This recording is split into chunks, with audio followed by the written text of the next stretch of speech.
Link काढतो पेजवर तर इथून ये तलाव आहे संजय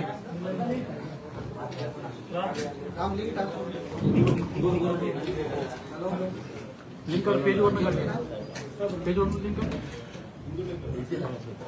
साहेब फक्त दोन नाव आहे नाव 2 मिनिटं साहेब जरा आवाज येतोय वर लाव हॅलो लिंक करतो का मध्ये हो कोणत्या कर दुसरा पण माहिती कुठे आहे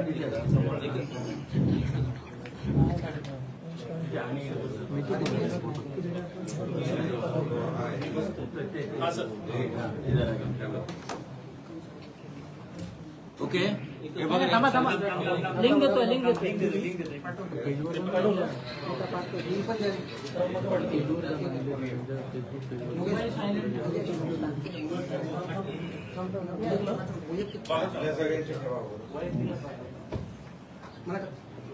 आले नाही रे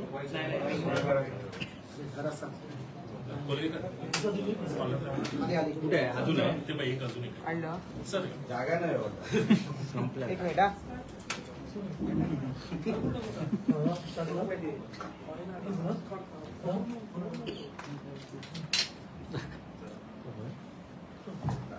आपला ग्रुपवर शेअर करेल ग्रुपवर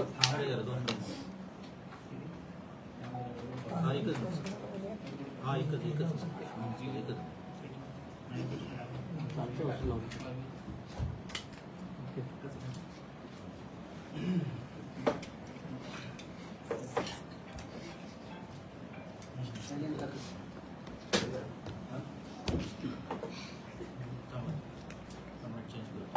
करू चालू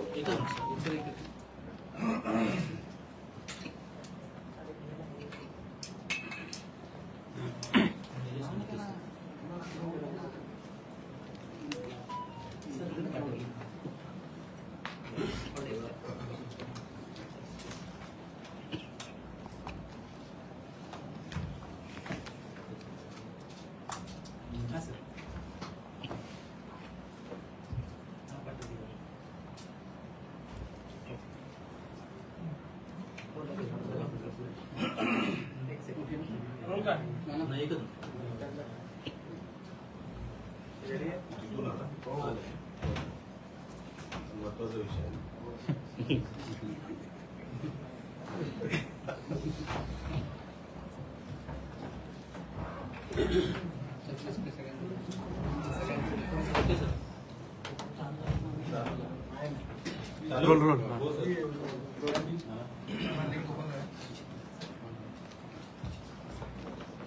नमस्कार.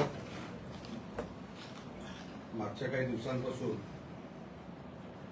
माजी आमदार वैभव नाईक यांनी त्यांच्या सोशल मीडियावर किंवा मीडियावर काय आरोप ते सातत्याने करतायत आणि त्यांनी काही पोस्ट केले त्यांच्या सोशल मीडियावर. काही फोटो टाकले त्याच्यामध्ये आमचे शिवसेनेचे मुख्य नेते सन्माननीय एकनाथ शिंदे साहेब आहेत, मी आहे, सन्माननीय रवींद्र फाटक साहेब आहेत. असे वेगवेगळे त्यांनी काही फोटो टाकले आणि त्यांना एका केस बद्दल बोलायचं. आता ते किती खोटं बोलतायत हे मी तुम्हाला काही वेळात सांगणार आहे, पण त्या केस बद्दलची जी काही माहिती आहे जी आपल्याला कदाचित तारखेनुसार नसावी म्हणून मी तुम्हाला त्या केस संदर्भात फक्त माहितीसाठी आपल्याला मी सांगणार आहे. वैभव नाईक सांगतायत की ही केस रजिस्टर झाली आहे 2 वर्षापूर्वी. अशी कुठलीही केस रजिस्टर झाली नाही 2 वर्षापूर्वी.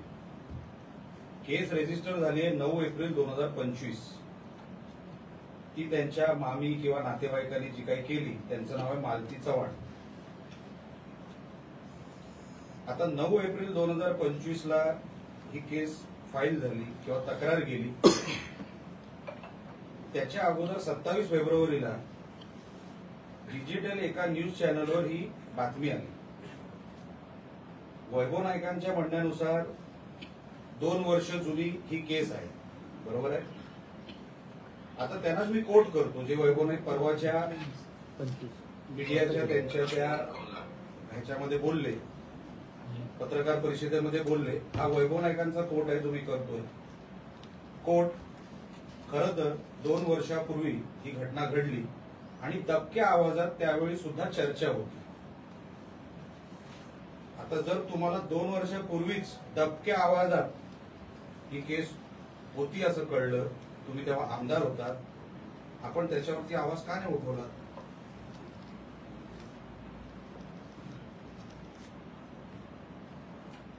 आपण 9 एप्रिल 2025 ला जेव्हा नातेवाईकांनी तक्रार केली, त्यानंतर वैभव नाईकांनी सोमवार दिनांक 14 एप्रिल 2025 ला हा व्हिडिओ टाकला त्या बिडवळकरचा. पण ते पोलिसांकडे अगोदर गेले नाही. पोलिसांकडे ते गेले 16 एप्रिल 2025 ला, म्हणजे 2 दिवसानंतर. आपल्याला माहिती आहे, जर आपल्याकडे कुठल्या गुन्ह्याची माहिती आली तर आपल्याला ती अगोदर पोलिसांना द्यायची असते. त्यांनी सोशल मीडियावर टाकली. आता टाकली आणि त्यानंतर ते 16 एप्रिलला गेले. आता ते म्हणतील नाही, आमचा तुमची सत्ता आहे, पोलिसांवर आमचा विश्वास नाही. मग 2 दिवसानंतर विश्वास कसा बसला? तुमचं तर डेलिगेशन गेलं पोलिसांना भेटायला.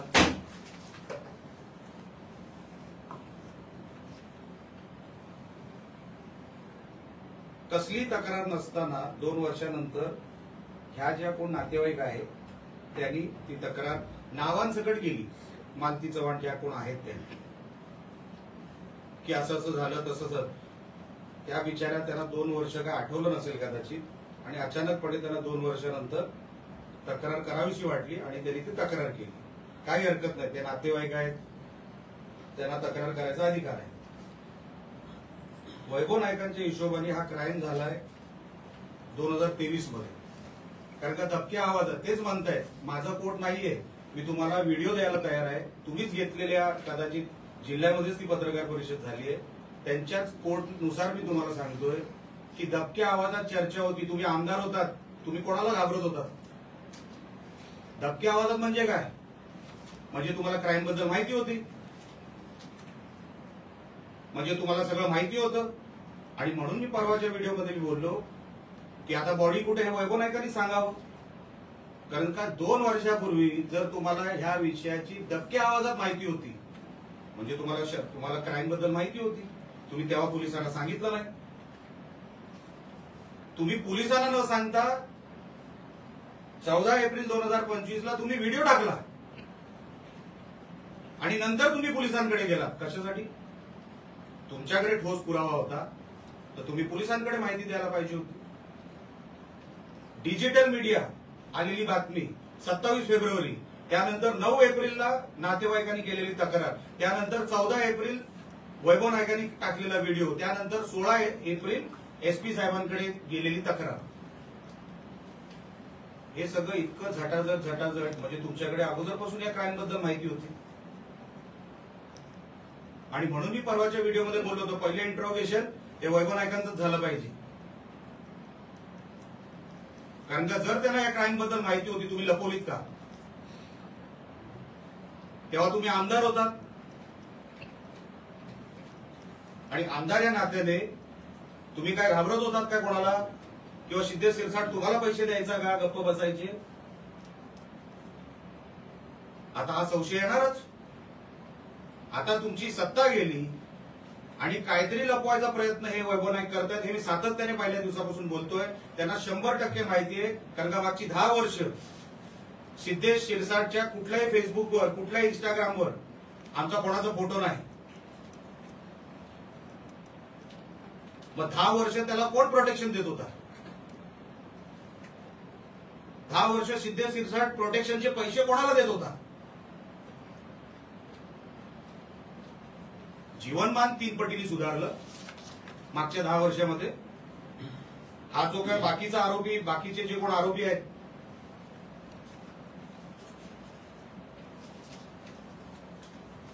गणेश नार्वेकर, सुर्वेश केरकर आणि अनिकेत गावडे सगळे दारूवालेत. हे मागच्या 10 वर्षापासून धंदे करतायत. हा गणेश नार्वेकर तर माणगावातला आहे. तो एका कबड्डीच्या कुठल्या तरी ह्याच्यावर आहे, बॉडीवर आहे. आणि जेव्हा वैभव नाईक आमदार चषक भरवायचे, पहिला हार घालायला हा गणेश नार्वेकर असायचा. ह्या सगळ्यांना तुम्हीच पोचलं, तुम्हीच प्रोटेक्ट केलं. आणि आता कळलं की सरकार गेलं आणि दुसऱ्या बाजूने तुम्ही लगेच आरोप करायला लागला. आणि म्हणून मी त्यांना सांगितलं की तुम्ही बिंडोक आहात, तुमचे ऍडवायझर बिंडोक आहेत, तुम्हाला धड ते ऍडवाइजही करू शकत नाही. पुढे जाऊन तुम्हाला सांगतो, माझी पोलिसांना पण विनंती आहे, हा जो व्हिडिओ आहे जो टाकला गेलाय हा 2019चा व्हिडिओ आहे. 2019चा व्हिडिओ. आणि वैभव नाईक सांगतायत बिडवळकर गेला 2023ला, म्हणजे 5 वर्ष तो जिवंत होता. 2019ला वैभव नाईक स्वतः आमदार, शिंदे शिरसाट त्यांच्या जवळ. मग जेव्हा शिंदे शिरसाट तुमच्या बरोबर होता तेव्हा तुम्हाला क्राईम बद्दल सगळी माहिती आहे. पहिलं तर पोलिसांनी वैभव नाईकांनाच उचललं पाहिजे. हा स्ट्रेट फॉरवर्ड क्राईम आहे. एक तर माहिती लपवणं, व्हिडिओ पोलिसांकडे न देता, व्हेरीफाय न करता तुम्ही सोशल मीडियावर टाकणं. माझी पोलिसांना ही विनंती आहे, तो जो व्हिडिओ आहे आता फॉरेन्सिक मध्ये तो व्हिडिओ व्हेरीफाय होतो. तो किती जुना आहे, कुठल्या वर्षात घेतलेला आहे, त्याच्यावर काय एडिशन झाली आहे की काय, त्याच्यावरती काय गडबड झाली आहे की काय, आता सगळं फॉरेन्सिक मध्ये कळतं. एसपी साहेबांनी त्याच्यावरती फॉरेन्सिक मध्ये तो व्हिडिओ द्यावा. नेमका तो व्हिडिओ कधीचा आहे, कदाचित माझी माहिती चुकीची असावी, तर पोलिसांनी माझ्यावर पण कारवाई करावी जर माझी काय माहिती चुकीची असेल.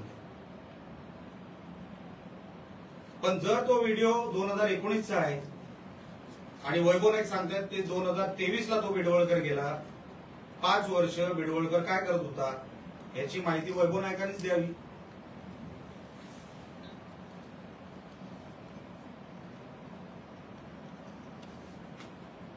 आणि एसपी साहेबांनी हा व्हिडिओ अगोदर व्हेरीफाय करावा, कारण का व्हेरीफाय केल्याशिवाय आपल्याला कळणारच नाही की व्हिडिओ कधी आहे आणि घातपात कधी झालाय. व्हिडिओचाच आधार घेऊन वैभव नाईक सांगतायत ना की घातपात झालाय, तर व्हिडिओ कधीचा आहे आणि घातपात कधीचा झालाय. आता एसपी साहेब तुमच्याकडे आहे बॉल कोर्टात. माझं कोणाचंही बाजू घ्यायची माझा काही विषय सुद्धा नाही. सगळ्यांवर कारवाई करा, आमचे कोण असतील आमच्यावर पण कारवाई करा, कोणालाही सोडू नका एसपी साहेब याच्यामध्ये. आणि माझी 100% मला माहिती आहे ह्याच्यामध्ये वैभव नाईकांना माहिती आहे की बॉडी कुठे आहे. वैभव नाईक बोलतात की मी डीपीडीसी मध्ये एसपी साहेबांना असं सांगितलं की तुम्ही 2 वर्ष जुनी केस का उघडली. तुम्ही सगळे पत्रकार, बहुतेक पत्रकार तिकडे होतात. माझं वाक्य आहे का ते, माझं वाक्य काय होतं की एसपी साहेब तुम्ही 2 वर्ष जुनी मर्डर मिस्ट्री सॉल्व्ह केली, तुमचं अभिनंदन आहे. आता असंच तुम्ही ड्रगचा बिझनेस जो आहे तो उद्ध्वस्त करा, तो नेस्तानाबूत करा. कारण का ड्रग्जवर पण कडक कारवाई, कडक लक्ष देणं गरजेचं आहे, हे माझं वाक्य. पण ड्रग्जवाले काय तुम्हाला पैसे देतात का वैभव नाही. ड्रग्जचा विषय तुम्ही सोयीस्करपणे काढून टाकला, म्हणजे जिल्ह्यामध्ये ड्रग्जच यावे असं तुम्हाला वाटतंय का. मी एसपी साहेबांचं अभिनंदन केलं आहे की तुम्ही 2 वर्ष जुनी मर्डर मिस्ट्री सॉल्व्ह केली. रेकॉर्डवर बोललोय, बंद दरवाज्यामध्ये नाही बोललो. सगळे पत्रकार तुम्हीच होता तेव्हा तिकडे. मी अभिनंदन केलं एसपींचं. आणि त्यानंतर मी त्यांना बोललो ड्रगवर पण कडक कारवाई करा. पण सोयीस्करपणे वैभव नाईक यांनी ड्रग हा विषय बाजूला काढला. कदाचित जसा 10 वर्ष सिद्धेश शिरसाट यांना पैसे द्यायचा, ड्रगवाले यांना पैसे देत असतील म्हणून झाकायचा प्रयत्न, ही केस भिजत ठेवायची. म्हणजे ड्रगचा जो काही इन्कमिंग पैसा तो येत राहणार, कदाचित हा त्यांचा प्रयत्न आहे. आणि म्हणून मागच्या 2 वर्षामध्ये तुम्हाला क्राईम माहिती होता, पण तुम्ही पोलिसांना नाही सांगितला, तुम्ही लपवून ठेवला. हा स्वतः एक क्राईम होतो. तुम्ही सगळ्या जगाला जे काय तुम्हाला कुठून इन्फॉर्मेशन मिळाली, मी हेही समजू शकतो, चला आम्ही लोकप्रतिनिधी आहे, तुम्हाला व्हिडिओ नंतर आला असेल, काही हरकत नाही. तुम्ही तो पोलिसांना का नाही दिला? तुम्ही तो पोलिसांना न देता तुम्ही तो तुमच्याकडे ठेवला. तुम्हाला त्याच्यावरती राजकारण करायचं होतं, तुम्ही त्याच्यावरती राजकारण केलं. त्यानंतर हे सगळं जेव्हा चालू होतं, रोज उठून एक नवीन आरोप काहीतरी ते करत बसतात. माझं काही म्हणणं नाही. खरं तर तुम्ही वैभव नाईकांचं मागचं 5 वर्षाचं काम बघितलं तर त्यांचं सामाजिक काम काय, पहिलं 5 महिन्यातलं मी टाळं लावणार चिपी विमानतळात, हे त्यांचं पहिलं सामाजिक काम. ते टाळं आजपर्यंत सापडलंच नाही. ते चिपी विमानतळाच्या दिशेने गेलेच नाही. दुसरं सामाजिक काम काय, बिडवळकरची केस जी त्यांच्याकडे 2 वर्षापासून होती, ती 2 वर्षापासून लपवली पोलिसांकडून आणि 2 वर्षानंतर ती केस बाहेर काढली. आता येतो सिद्धेश शिरसाट आणि जे काही संबंध जोडायचा जो काही कार्यक्रम चाललाय.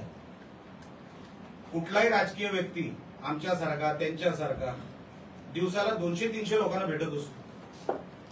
आता कोणी भेटायला येत असताना आम्ही का त्याला असं विचारणार, काय रे मर्डर केले, मर्डर करून आलाय, विचारणार का आम्ही? तुम्ही विचारता का? कोणी नवीन माणूस भेटल्यावर कोणच विचारत नाही. त्याच्या तोंडावर लिहिलेलं नसतं हा मर्डर करून आलाय किंवा किडनॅपिंग करून आलाय, हा 2 नंबरवाला आहे. माझा प्रवेश झाला 23 ऑक्टोबर 2024 ला शिवसेनेमध्ये. आणि वैभव नाईक जे सांगतायत हा क्राईम घडलाय 2023 मध्ये, जवळपास मार्च-एप्रिलच्या महिन्यात जवळ. म्हणजे मी 6 वर्षानंतर पक्षात आलो, तोपर्यंत मी बीजेपीत होतो. आता कोण बॅनर लावतो म्हणूनच माझं आणि त्याच्याशी चांगलं असेल तर मग आरोपी नंबर जो 2 आहे, आरोपी नंबर 2 अमोल शिरसाट, हा वैभव नाईकांबरोबर डान्स करतो. सर्कल करून ठेवलंय, तुम्हाला हाय रेझोल्युशनची कॉपी पाठवतो. हा एका मिरवणुकीमध्ये वैभव नाईकांबरोबर डान्स करतोय. हा त्यांच्या मागे जो उभा आहे तो हात वर आहे, कदाचित एक हात खालच्या कमरेवर असेल, मला माहित नाही, दिसत नाही आपल्याला. मी हाय रेझोल्युशनचे फोटो पाठवतो. हा तो अमोल शिरसाट, आरोपी नंबर 2. मग हा तुमच्यावर डान्स कसा करतोय याची हाय रेझोल्युशन कॉपी मी तुम्हाला पाठवतो, मोबाईलवरही पाठवतो आणि हार्ड कॉपी देतो. फोटो असल्यानेच माणूस आरोपी होतो आणि संबंध असतो. हा निकष जर कोर्टामध्ये टिकला तर आरोपींची संख्या एवढी वाढेल ती केसच कधी सुटणार नाही. वैभव नाईकजी, आपल्याला कायदा कळत नाही, आपल्याला आमदारकी कळली नाही 10 वर्ष. आपण नको त्या लोकांना प्रोटेक्शन दिलं. दारू व्यवसाय, ड्रग्ज, अनैतिक जे काही व्यापार होता तो सगळा जिल्ह्यामध्ये 10 वर्षात मागच्या एवढा वाढला की आता आम्हाला साफसफाई करायला एवढा वेळ लागतोय. पोलीस यंत्रणा कामाला लागलेली आहे. 10 वर्ष तुम्ही यांच्याकडून पैसे घेऊन त्यांना मोकाट जे काय पाहिजे ते करू दिलं. आणि आज उघड्या डोळ्यांनी आणि उघड्या तोंडाने तुम्ही सांगताय की हे सगळं कसं शिंदे सेनेचा हा. अरे शिंदे सेनेचा विषय कुठे आहे? तो पदाधिकारी कुठे होता शिंदे सेनेचा? त्यांची मिसेस जी पदाधिकारी होती ती 7 महिन्यापूर्वी राजीनामा दिलाय. सिद्धेश शिरसाट हा आमच्या शिवसेनेचा पदाधिकारी कधीच नव्हता. बॅनर लावल्यामुळे पदाधिकारी होत नाही साहेब. मिसेस होत्या, राजीनामा दिला त्यांनी 7 महिन्यापूर्वी. आणि म्हणून मी आता पोलिसांना मागणी करणार आहे की हा जो व्हिडिओ आहे, एक तर याचा फॉरेन्सिक तपास व्हावा, याचं व्हेरिफिकेशन व्हावं. आणि 2014 पासून नाही 2009 पासून सिद्धेश शिरसाट आणि वैभव नाईक आणि त्यांच्या जवळचे जेवढे सहकारी आहेत त्यांचे सीडीआर चेक व्हावे. त्याच्यामध्ये पोलिसांना वाटतं आमचे करावे तर आमचेही करावे, चला. कारण का मी मुद्दामून 2009 का बोललो, कारण का मी खासदार होतो 2009 ते 2014. जर कोणाला वाटत असेल नाही हा स्वतःच झाकून करतोय, तर चला 2009 पासून करा, सगळ्यांचे सीडीआर चेक करा. 2010 पासून किंवा 2009 पासून ते आतापर्यंत जोपर्यंत हे सगळं घडत होतं, कोणाच्या प्रोटेक्शन खाली सिद्धेश शिरसाट होता हे आता पोलिसांवर पूर्ण जबाबदारी येऊन थांबलेली आहे. मागच्या 10 वर्षामध्ये आता हे पुरावे अजून निघणार. मी काय याच्यावर थांबणार नाही, आता मीच या केसच्या मागे लागणार. आणि आंदोलन करायचं झालं ना, मीच आंदोलन करीन की आता मला खरा आरोपी याच्यातला सापडला गेलाच पाहिजे, पोलिसांनी तो शोधलाच पाहिजे. आणि जर वैभव नाईकांना असं वाटतंय की कोणाला तरी पुढे करून मीडियाला दुसऱ्यावर आरोप करून जर ह्याच्यातून माझा कुठेतरी लपता येईल, मला कुठेतरी लपता येईल, असं वैभव नाईक तुम्हाला लपता येणार नाही. तुमची पापं तुम्हाला इथेच फेडावी लागणार आणि तुम्हाला फेडायला लावणार. तुम्हाला ह्या बिडवळकरच्या केसमध्ये सुट्टी नाही, तुम्हाला जेलच. तुम्ही जे चित्र रंगवताय, तुम्ही जे लपवताय, हे आता सगळं जनतेसमोर मी उघडून ठेवलेलं आहे. आता पोलिसांवर आहे आणि पोलिसांच्या पुढच्या कारवाईवर आहे की 2 वर्षापासून वैभव नाईकांना जर हा विषय माहित होता दबक्या आवाजात, जे ते स्वतःच्या स्टेटमेंटमध्ये म्हणतायत, माझं स्टेटमेंट नाही, तर आता पोलिसांची इन्क्वायरी कुठल्या दिशेने जावी हे आता पोलिसांनी ठरवावं. तो माझा काम, ते माझं काम नाही. पण मी तुम्हाला सांगतो, यामध्ये 100% वैभव नाईकांचा हात आहे. त्यांना माहित नाही असं होऊच शकत नाही. आणि म्हणून पोलिसांनी जे कोण त्यांना वाटत असतील आमच्यातले 2-5 जण असतील तर त्यांनाही उचला, त्यांनाही सोडू नका. या जिल्ह्यामध्ये जे मागच्या 10 वर्षामध्ये घडलं ते पुढे घडणार नाही. क्रिमिनलला इकडे थारा देणार नाही, कोणालाही प्रोटेक्शन देणार नाही इलिगल काम करणाऱ्याला. आणि म्हणून जे दुखणं आहे वैभव नाईकांचं ते मला कळत आहे. अचानकपणे 2 नंबरचं इन्कम थांबलं, हे सगळे सांभाळायचे त्यांना. आता ते थांबलं असल्यामुळे आता ते हे सगळे जे काय आरोप करतायत ना, ते सगळे आरोप हे कसे खोटे आहेत हे तुमच्या समोर मी ठेवलं. हे कुठेही पोलिसांनी मला बोलवलं, त्यांच्याकडे स्टेटमेंट द्यायला मी तयार आहे, हे सगळे एव्हिडन्स मी त्यांना द्यायला तयार आहे. पण पोलिसांनी आता जसं ते बॉडी शोधतायत, अजून बॉडी मिळाली का नाही मला माहित नाही, कदाचित मिळाली नाही, पण जर बॉडी शोधायची असेल तर वैभव नाईकांना ते त्यांनी उचललं पाहिजे आणि वैभव नाईकांची ते इंट्रोगेशन करून त्यांना ती माहिती त्यांच्याकडून ती सगळी काढली पाहिजे. आपल्याला काय ह्या विषयावर बोलायचं असेल, विचारायचं असेल विचारा. साहेब, वैभव नाईक असं म्हणतात सत्तास्थानं तुमच्याकडे आहेत, पालकमंत्री तुमचे आहेत, खासदार तुमचे आहेत, आमदार तुमचे आहेत, मला एकदा पोलीस स्टेशनमध्ये घ्या आणि माझी चौकशी करा, असं वैभव नाईक म्हणतात. मी तुम्हाला काय म्हणतो, त्यांची होणारच आहे, ते त्यांनी सांगायला कशाला पाहिजे. आता जे मी पुरावे तुमच्या समोर ठेवले आहेत, उलट तुम्हीच त्यांना, तुम्ही मला असं वाटतं पत्रकारच आहात, तर तुम्हीच उलट विचारायला पाहिजे, तुम्ही 2 वर्ष का लपवली बातमी तुमच्याकडे. इंट्रोगेशनला त्यांना जावंच लागणार भाऊ, त्यांना सुट्टी नाही. तुम्हाला कायदा जर कळत असेल, पत्रकार म्हणून तुम्हाला सांगतोय, कायदा जर तुम्हाला कळत असेल तर त्यांना इंट्रोगेशनला जावंच लागणार. कारण का त्यांनी सोशल मीडियावर अगोदर बातमी टाकली पोलिसांना न देता. म्हणजे तुम्ही लपवलं, तुमच्याकडे ही माहिती होती, तुम्ही त्याची ऑथेंटिसिटी न चेक करता तुम्ही डायरेक्टली सोशल मीडियावर टाकली. त्याचा सोर्स काय सांगावा लागेल, सोर्स जरी सांगितला त्याची ऑथेंटिसिटी चेक करावी लागेल. तुम्ही तो पब्लिक डोमेन मध्ये टाकलात तर पब्लिक डोमेन जेव्हा कोर्टमध्ये केस चालू आहे, कॉन्स्टिट्यूशन ज्युडिशियरी केस होते, जेव्हा कोर्टामध्ये कंटेम्प्ट होऊ नये असं तुम्ही काय बघितलं का, त्यांना पोलीस स्टेशनमध्ये जावंच लागणार आहे. भाऊ तुम्ही लक्षात घ्या, हा कायदा आहे, कायद्यातून कोणच सुटणार नाही, मीही नाही आणि तेही नाही. आणि सत्ता असल्यामुळे म्हणजे 2019ला जेव्हा सत्ता होती, हा व्हिडिओ जेव्हा बाहेर निघाला, म्हणजे तेव्हा सगळी सत्ता केंद्र त्यांच्याकडे होती. उद्धव ठाकरे तेव्हा मुख्यमंत्री होते, म्हणजे तुम्ही गैरफायदा घेतला का तेव्हा, असा अर्थ होतो का.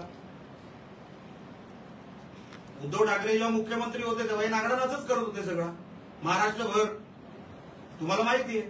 म्हणजे वैभव नाईकाला काय म्हणायचंय, जेव्हा उद्धव ठाकरे मुख्यमंत्री होते आणि 2019चा व्हिडिओ आहे तेव्हा हे काही करत होते का, हे स्वतःच मान्य करत आहेत. पण आम्ही कायदा हातात घेणार नाही. काही इन्स्टिट्यूशन आहेत कायदा हाताळण्याचे, ते हा कायदा हाताळून योग्य तो मार्ग काढतील. कायदा इम्प्लिमेंट करणं माझं काम नाही, कायदा इम्प्लिमेंट करणं आता पोलिसांचं काम आहे.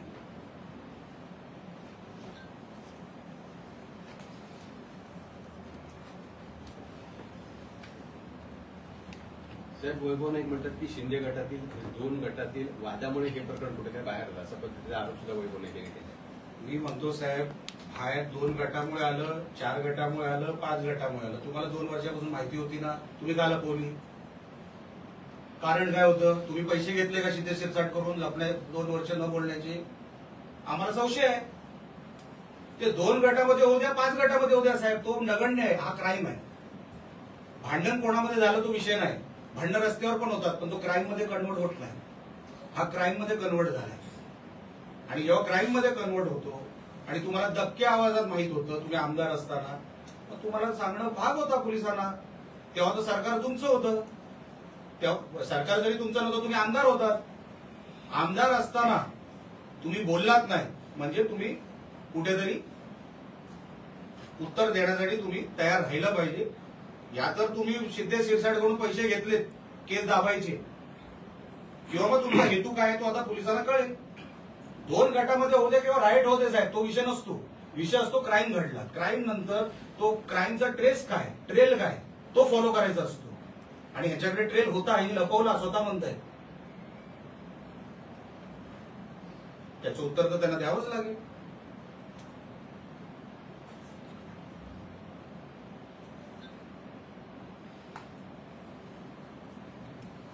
साहेब, एक दुसरा प्रश्न विनायक राऊत यांच्याबद्दल आहे. विनायक राऊत म्हणतात की खासदार नारायण राणे ते मतदारसंघात फिरत नाहीत, अशा पद्धतीचे आरोप करतायत. खासदारांना शोधून दाखवा, आम्ही बक्षीस देऊ, अशा पद्धतीचा आरोप. मी बघा, आज पत्रकार परिषद एका विषयासाठी घेतली आहे, त्याच विषयावर आज मी ही पत्रकार परिषद संपवणार आहे. इतर कुठला विषय असेल मी कदाचित उद्या परवा जेव्हा दुसरी पत्रकार परिषद घेईन आपण तेव्हा हा प्रश्न विचार. पण आता ही पत्रकार परिषद ह्या विषयावर होती. या विषयावर हा गंभीर विषय आहे. आमदारांनी एक मर्डर केस लपवली आहे, तेव्हाच्या आमदारांनी 2 वर्षापूर्वी. हा गंभीर विषय आहे. तुम्ही मर्डर कशी लपवू शकता? तुम्ही संविधानिक पदावर होतात 2 वर्षापूर्वी आणि तुम्ही सांगता दबक्या आवाजात, म्हणजे तुम्ही पैसे घेतलात शिंदे शिरसाट करून गप्प बसायचे. सरळ अर्थ आहे. म्हणून आजची पत्रकार परिषद ह्यापुरती सीमित होती. बाकीचे विषय आपण 2 दिवसानंतर घेऊ. संजय राऊत असं म्हणतायत की 27 मर्डर झाले सिंधुदुर्ग जिल्ह्यामध्ये, त्यातील 9 मर्डर हे शिवसैनिकांचे होते. 7 मर्डर. तुम्ही ठरवा अगोदर किती होते तुमच्यात एक मत करा अगोदर. 9 मर्डर. काय झालं? 9 मर्डर, 27 मर्डर झाले, त्याच्यामधले 9 मर्डर हे शिवसैनिकांचे होते. आम्हाला माहिती आहे, कदाचित त्यांनीच केले असावे. आम्हाला जावं लागेल सिंधुदुर्गात असं म्हणतात. अरे सिंधुदुर्ग काय पाकिस्तानमध्ये आहे की काय? अरे कधी या काय, त्याला काय फरक पडतो? आणि विषय बघा, लक्षात घ्या, तुम्ही ही बातमी कशी बनवाली तुमच्यावर आहे, पण सिंधुदुर्गात कशासाठी या? वातावरण बिघडवायला, काय द्यायला नाही. आता मला सांगा, जेव्हा मर्डर झाल्या, जेव्हा झाल्या ते जेव्हाच्या मला माहित नाही ना तेव्हाचा उल्लेख केला. 5 वर्ष 2014 ते 2019 आम्ही सत्तेत नव्हतो. जिल्ह्याचे पालकमंत्री कडे गृह खातं पण होतं, राज्यमंत्रीपद, जर आपल्याला आठवत असेल तेव्हा. बरोबर आहे? तेव्हा शिवसेना एक होती, पण गृह खातं हे राज्यमंत्रीपद जिल्ह्याकडे होतं. बरोबर की चूक? तेव्हा फायली उघडायला पाहिजे होत्या. दूध का दूध पाणी का पाणी झालं असतं. त्याच्यानंतर उद्धव ठाकरे 2.5 वर्ष मुख्यमंत्री, 7.5 वर्ष तुमच्याकडे सत्ता होती. काय केलं तुम्ही?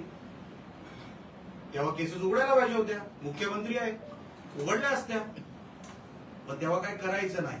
सत्ता गेली, आता सगळं हातातून गेलं. आता वातावरण बिघडून लोक आपल्याकडे वळतात की नाही हे बघण्याचा जो प्रयत्न आणि करण्याचा जो प्रयत्न आहे ना, त्याच्या पलीकडे संजय राऊत काय करूच शकत नाही. काहीच करू शकत नाही. जिल्ह्याला काय देऊ शकणार नाही. ते येणार, आमच्या विरोधात भाषणं करणार, शिव्या देणार, त्याच्या पलीकडे काय करणार आहे. पण 7.5 वर्ष तुमच्याकडे सत्ता होती, तेव्हा तुम्ही त्या सत्तेचा वापर आमच्यावर केसेस उघडण्यासाठी करायला पाहिजे होत्या. गृह खातं 5 वर्ष या जिल्ह्याकडे 5 वर्ष होतं या जिल्ह्याकडे, तेव्हा का नाही उघडलं? 2.5 वर्ष जसं बोललं उद्धव ठाकरे होते. म्हणून बघा, वातावरण बिघडवायला कोणाला यायचं असेल ती त्यांची मर्जी आहे. त्यांनी पुरावे पोलिसांना द्यावे. अमुक अमुक व्यक्तीचं मर्डर झालं, आम्हाला संशय अमुक अमुकांनी केला, लक्षात आलं ना? पुरावे दिल्यावर विषय संपला. त्याचं भांडवल करायचं आहे तर मग त्याला राजकारण म्हणतात. तुम्ही भांडवल करा. लोकांना आता लक्षात आलेलं आहे की संजय राऊत कधी जनतेतून निवडून येऊ शकत नाही, त्यांना कधी निवडूनच यायचं नाही. ते दुसऱ्यांच्या मतांवर 30-50 मतांवरच ते खासदार होतात, त्यांना जनतेतून निवडूनच यायचं नाही.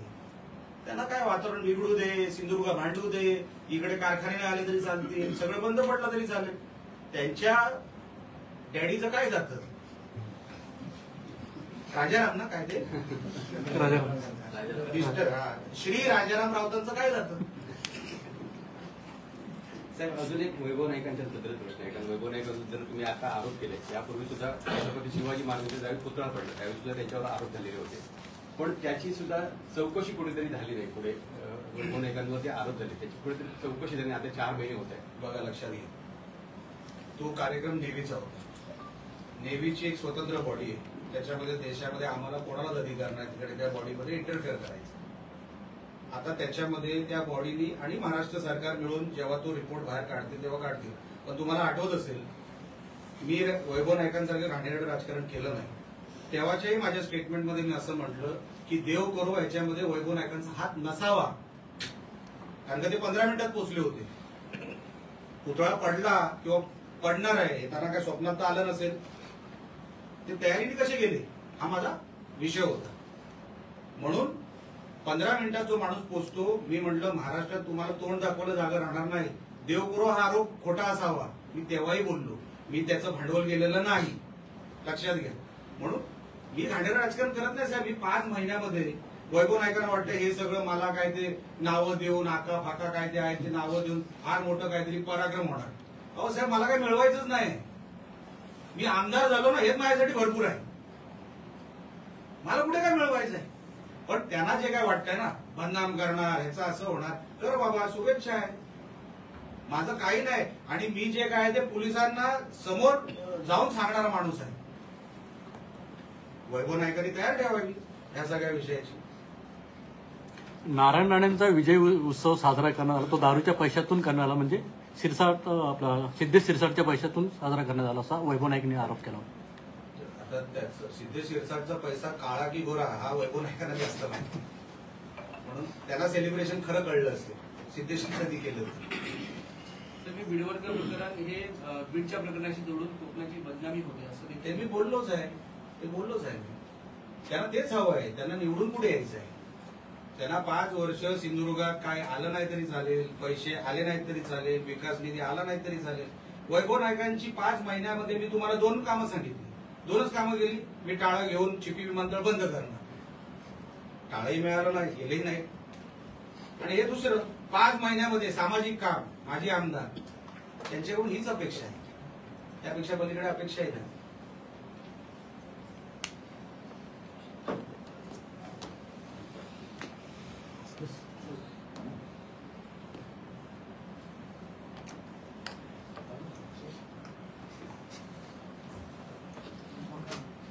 एक एक करून का असताय सगळे?